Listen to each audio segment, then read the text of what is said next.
And President Trump calls on one Democratic senator from a red state to resign. Hi, everyone. Thanks for joining us. I'm Maria Bartiromo. Welcome to Sunday Morning Futures. New word out of the Seoul today that North Korea plans to make another step to signal it's serious about peace. This follows leaders from both sides of the DMZ holding an historic meeting in which Kim Jong-un said he is willing to give up his nuclear weapons under certain conditions.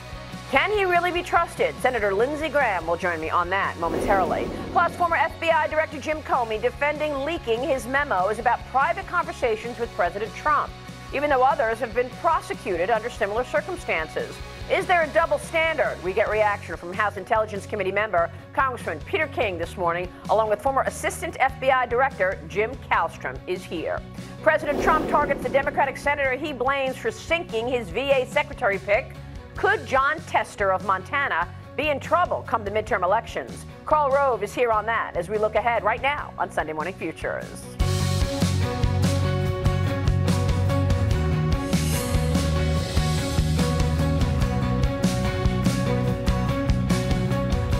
And there are new developments this morning on the Korean Peninsula. South Korea's presidential office saying that North Korean dictator Kim Jong-un is vowing to shut down the country's nuclear test site next month following a meeting between the leaders of the two nations last week.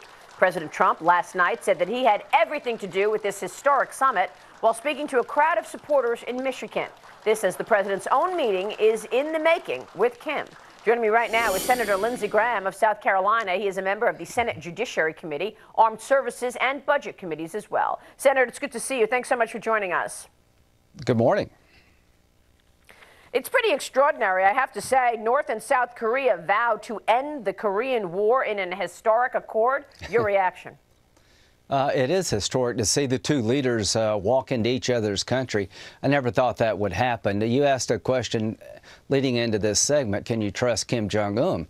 No, but you can trust him to do what's in his best interest and his cronies. Now, I think Trump has convinced him that the only way his regime will survive is for them to give up their nukes and in return end the Korean War so North Korea can have a more normal economy. President Trump, if he can lead us to ending the Korean War after 70 years and getting North Korea to give up their nuclear program in a verifiable way, deserves the Nobel Peace Prize and then some.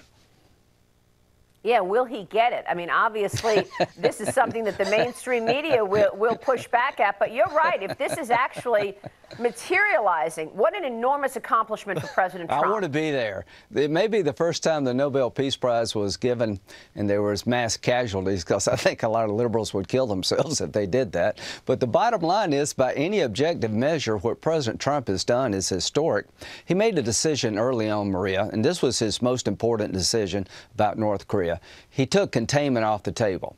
He said to me and others early on, I'm not going to let them get a nuclear weapon that can hit America and contain the threat by threatening to blow North Korea off the map if they use it. He said to me real early in his presidency, I'm going to deny them the capability to hit America with a nuclear weapon. If they keep trying, I'll use military force as a last resort to stop them. So he chose denial. No other president has been that blunt, and that's why we are where we are, because China and North Korea believed that if Trump had to, he would use military force and North Korea would lose.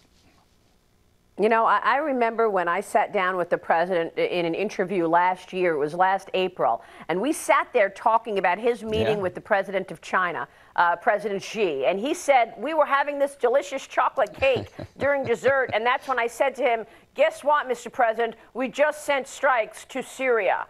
And that was the beginning of him presenting the fact that America was serious, and they were not going to joke around when it comes to things like this, and China needs to be there. So how did China also participate in terms of getting Kim Jong-un to the table here? You know, I spoke with the chairman and CEO of the Blackstone Group, Stephen Schwarzman, and he basically said, bottom line is Kim Jong-un saw no out. Listen to what he said, Senator. I want to get your reaction. The path they were on by threatening nuclear war against the United States, having the United States react to that, which anybody would, organizing a sanctions regime, which was very tough, and getting the support, the wider support of the world. And the Chinese have done a terrific job in terms of limiting goods and services that can go to Korea. That's their major way in for Korea to live. So if you were sitting in the Kim Jong-il position with all of those negative things happening, you'd want to find some way out of this.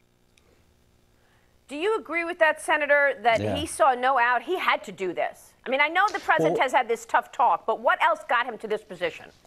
Well, so when the Chinese agreed to additional sanctions, which was pretty historic, I mean, these are really tough sanctions. Now, China's been cheating a little bit, too, but Trump has really been all over China. So when China agreed to additional sanctions on North Korea, that really brought their economy to a standstill. 90% of all trade in North Korea is with China. So the day that China turned off the spigot, North Korea really was in a box. But there's a double-edged sword here. Let's say that President Trump and Kim Jong-un meet, and Kim Jong-un tries to play Trump like everybody in the past. All the time we've had talks with North Korea, they say one thing and do another.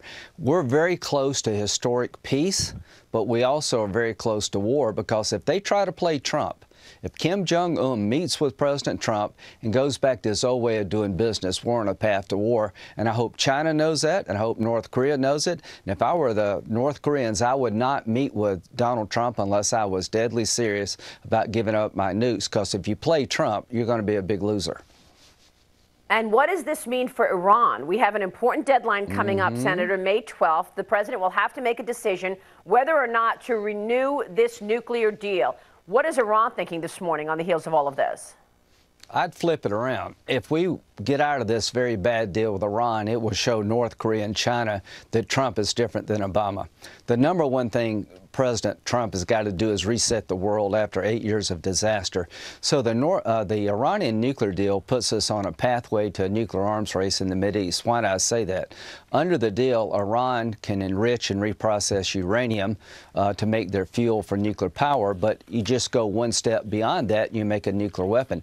15 years down the road, there is no inspection regime to control reprocessing and enrichment, and the Arabs want nuclear power also, but we're telling the Arabs you can't enrich and reprocess uranium to make your own fuel, but we're allowing Iran to do that. That's crazy. This deal, unless it's changed, is going to create a nuclear arms race between the Iranians and the Arabs, and that's a nightmare for the world. So I hope President Trump will get a better deal or get out, and the North Koreans are watching us when it comes to Iran. Yeah, I think that's a really great analysis there, because they will be watching very closely what happens on May 12th. Yes. Let me ask you about China. I am here in Los Angeles this week because I'm interviewing Treasury Secretary Steven Mnuchin. That will be on tomorrow morning on Fox Business Network. He's going to China after the interview. He's taking a delegation. Mr. Lighthizer is going, as well as Larry Kudlow. What do you think they can get from China? What happens after this meeting? I think we got put China on notice that Trump was serious about changing the relationship when it comes to trade. Nixon went to China to open up China to the world. Mnuchin is going to China to tell China, the leadership in China, that President Trump wants you to play by the world's rules. So President Trump is right to push back against intellectual property theft, closing Chinese markets, putting tariffs on our product that we don't put on their products, dumping steel into the world marketplace below cost. So President Trump is doing two things at once. He's working with China to stop the threat from North Korea, and China knows that if there's a war with North Korea, it's going to be in their backyard, not our backyard.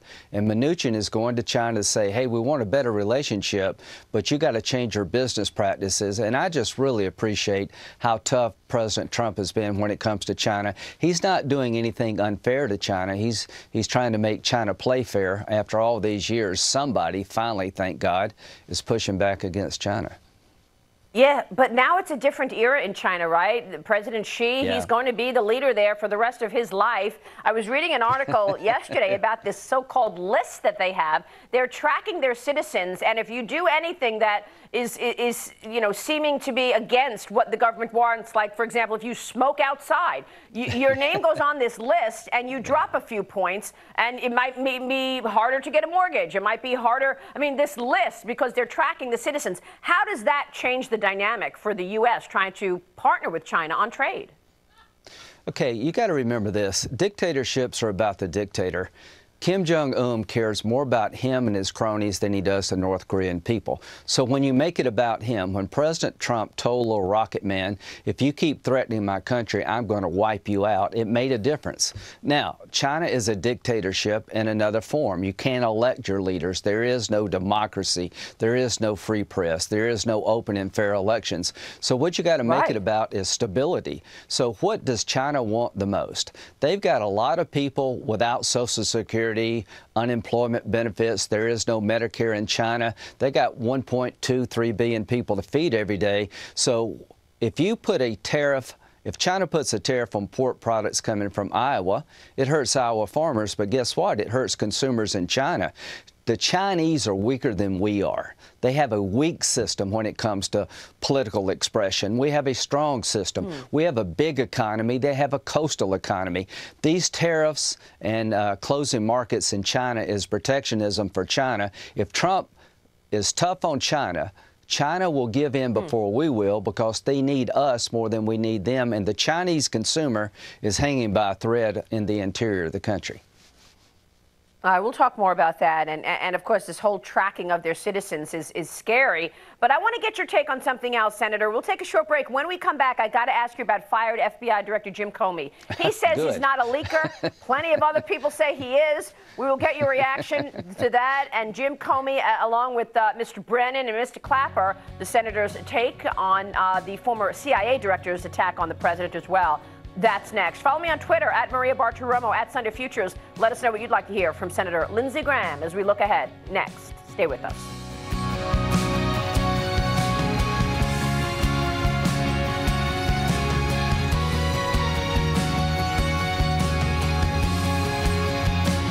An unclassified memo with the media regarding a conversation he had with the president. He also says that he was a private citizen when he turned over a total of 4 documents to his friend. Senator Lindsey Graham is with me right now to discuss that. And what do you make of all of this? You know, he told Bret Baier, that's not a leaker. I gave the memo to my friend with the intent to hand it over to the New York Times. That sounds like a leak to me, Senator.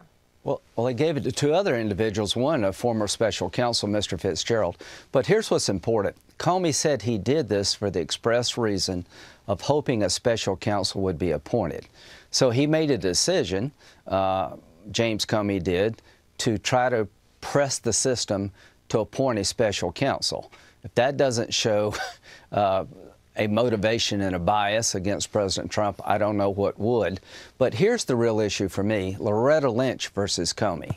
Comey says that Loretta Lynch told him, don't call the Clinton email investigation, call it a matter. She denies that. Comey says there's classified information that, if ever got to be revealed, would destroy Loretta Lynch's credibility when it came to the Clinton email investigation.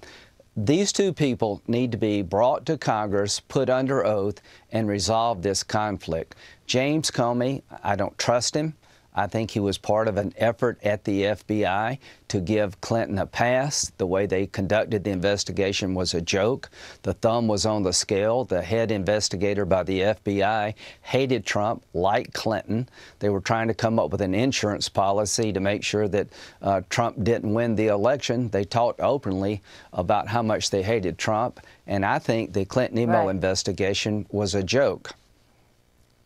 And I assume that is what we are going to hear from the forthcoming IG report, which is expected to focus on Jim Comey's behavior as well as the handling of the Clinton email scandal.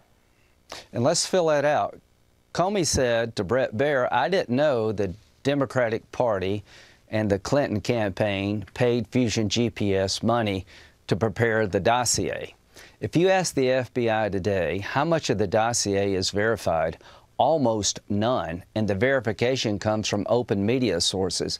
This dossier was prepared by a foreign agent paid by the Democratic Party and used to get a FISA warrant, and the FBI, former FBI director, did not know that it was a political document paid by a political party. To me, that is stunning. Right. Not only was the Clinton email investigation a joke, the dossier was used inappropriately. So how do you call yourself someone who, agrees with and follows the rule of law if, in fact, you used a piece of garbage as, the reason to wiretap and listen in on an American citizen? It's the whole thing. And the point you made about the special counsel motivation, that alone makes it important government research or government information. So it's all, we're going to learn a lot once this IG report comes out. And then there's Brennan and Clapper, Senator. So John Brennan has been out in the press, criticizing President Trump along with Mr. Clapper. Yesterday, Brennan tweeted this: "Mr. Trump, your hypocrisy knows no bounds. Jim Clapper is a man of integrity, honesty, ethics, and morality. You are not. Jim Clapper served his country for over a half-century, including in Vietnam. You did not. By your words and behavior, you diminished the office of the presidency." Here we have the former head of the CIA, the former head of intelligence. You've got Clapper and Brennan trashing the president. Meanwhile, they may very well have been in on the fix to try to knock down Donald Trump and keep Hillary Clinton in charge. Does Brennan and Clapper sound like two people who would give Donald Trump a fair shake? Let me read a email exchange between the lead investigator of the Clinton email investigation and a DOJ lawyer. "I want to believe the path you threw out for consideration in Andy's office," and who's Andy, "that there's no way he gets elected, but I'm afraid we can't take that risk. It's like an insurance policy in the unlikely event you die before you're 40. God, Trump is a loathsome human being. Trump is an idiot, is unable to provide a coherent answer." These are the people in charge of the Clinton email investigation. The dossier was prepared by a foreign agent paid by the Democratic Party. This whole thing stinks. We should have a special counsel looking at DOJ corruption, looking at how the dossier was given to the court. And finally, the number 4 person at the Department of Justice, Mr. Bruce Orr's wife, worked for Fusion GPS, worked with Michael Steele, who prepared the dossier, and he was Steele's handler. If the shoe were on the other foot, it'd be front-page news all over the world. That's exactly right. Senator, it's good to have you on the program this morning. Thank you. Thank you. Senator Lindsey Graham. We'll be right back. Stay with us.